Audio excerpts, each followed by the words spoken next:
Is it ever okay for a huge news organization to threaten a private individual over jokes they posted on the internet?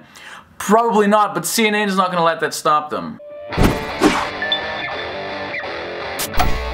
Alright, so you guys know what I'm talking about. A few days ago, Trump tweeted this video showing himself punching CNN right in the face.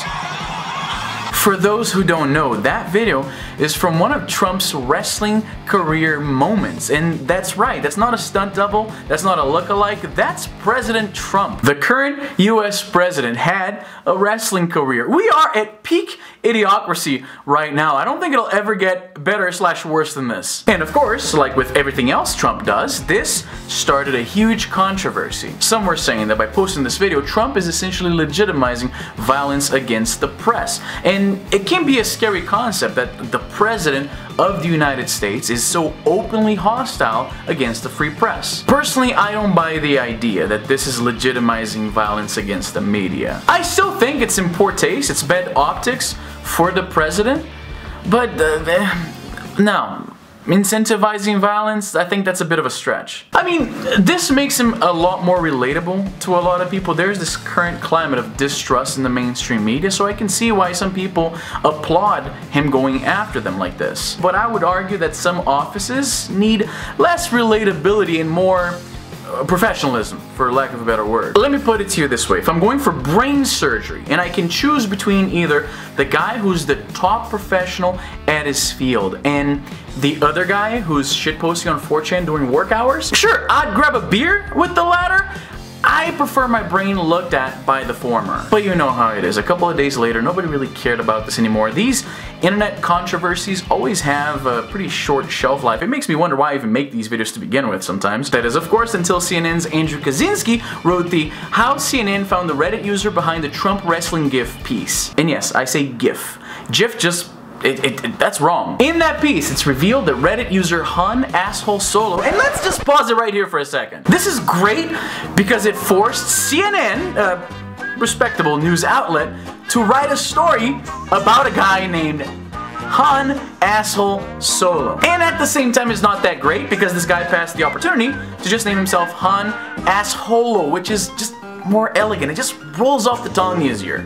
Anyway, CNN's Andrew Kaczynski decided to dig a little bit to see where this video came from. He came across #HunAssholeSolo, and then he found out that this guy is fond of posting pretty racist shit on the internet. Now, I haven't seen the posts myself. Mr. Asshole has since deleted his entire account, but let's, for the sake of the argument, assume that CNN is being truthful for once, and that he's an actual racist. Not like PewDiePie posted some jokes and now everybody's making him out to be a Nazi racist. Let's assume that this guy is actually a racist. Okay, again, didn't see the post myself, but just for the sake of the argument, let's assume CNN is right here. So CNN found the guy's account, saw the other offending posts, and got in touch with him. We don't know what they told the guy, but we can infer it wasn't anything great because #HunAssholeSolo posted this lengthy apology on the Donald subreddit and then deleted his account. So again, we have no idea what prompted him to apologize and delete his account, but well, there are clues from the CNN article. CNN is not publishing #HunAssholeSolo's name because he is a private citizen who has issued an extensive statement of apology. You gotta, right there, just stop right there. You could have ended that sentence at private citizen. We're not gonna out this guy because he's a private citizen. At worst, he said offensive shit on the internet. That's not enough to just out somebody like that because you are risking someone's life when you do that. So, is risking someone's life proper punishment by a news organization for saying dumb shit on the internet? Probably not. I mean, why else would you out somebody like that? You're obviously trying to harm somebody, right? There's no other reason. It's not newsworthy. But anyway, let's go back to the article. Because he's a private citizen who has issued an extensive statement of apology, showed his remorse by saying he has taken down all the offending posts, and because he said he's not going to repeat this ugly behavior in social media again. In addition, he said this statement could serve as an example to others not to do the same. And here's the kicker. CNN reserves the right to publish his identity should any of that change. If that last sentence sounded ominous, It's because it is. This sounded so weird to me, that scolding tone, that when I saw the screenshots floating around on Twitter, I legitimately assumed this was fake. But no, they actually wrote this. That is fucked. The internet picked up on this, and the CNN blackmail hashtag started trending on Twitter. Andrew Kaczynski, the author of the original piece, decided to explain himself by tweeting, "Han asshole Solo posted his apology before we ever spoke him?" You mean to him? Yeah, that's probably what he meant. He called us afterwards to apologize further. See, Andrew, you gotta keep your story straight, dude, because less than an hour ago you tweeted, "This apology came after CNN identified and reached out to Han asshole Solo. Story and interview with him posting soon." So, which is it? Because first you were almost bragging that the guy is backpedaling on the offensive things he posted because you guys identified him. You said that explicitly, and then once you realized this is not a great look for a news organization, you backtracked and you're like, "Oh no, that was before we ever contacted him." See, you did that thing where the foot goes in the mouth. Now, to be fair, let's look at this from another angle. Let's assume that this guy in question did indeed post a bunch of really racist, really anti-Semitic, whatever it was that he posted. Again, I couldn't find the post myself. The account has been deleted. If that is true, then he's a shitty person. I don't have a whole lot of sympathy for this guy. As somebody said on Twitter, if somebody walks into a crowded place wearing a mask and then he says, "Fuck all black people," do I want to know who that person is?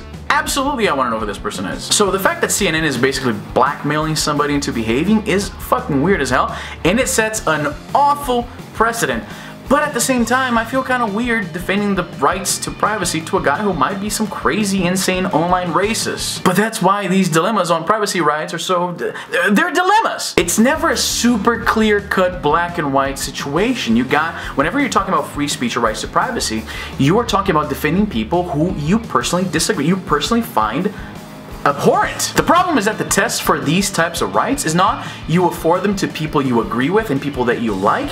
They're not rights if the people you disagree with or the people you don't like don't get them. So it's a complicated conversation.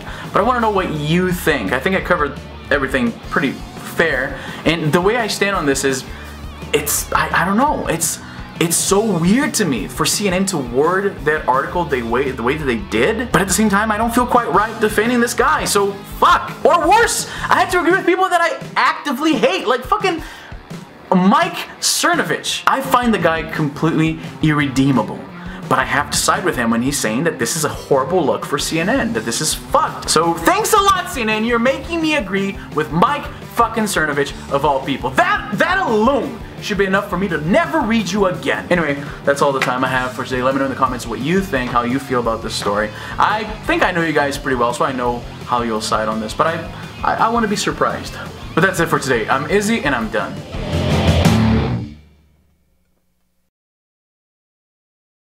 Holy fuck, we're only like a few months into Trump's presidency, and shit is already this crazy. Can you just imagine what's gonna happen in like 2 years?